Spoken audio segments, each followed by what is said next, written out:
அதே காத்து வாசம் வேற, அதே மண்ணு வண்ணம் வேற, அதே மக்க வாழ்க்கை வேற, ஒண்ணு மட்டும் மாறவில்லை.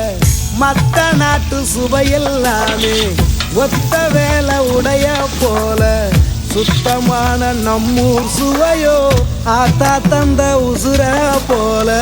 ஊட்டி பாசம் கொட்டி சமைச்சது திண்டுக்கல்லு தலப்பா கட்டி, நெய்யூத்தி நேசம் கொட்டி இழுக்குது திண்டுக்கல்லு தலப்பா கட்டி.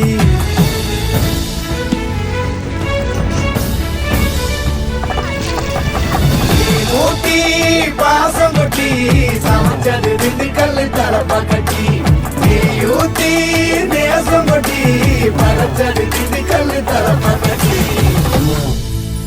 படைச்சது திண்டுக்கல்லு தலப்பா கட்டி.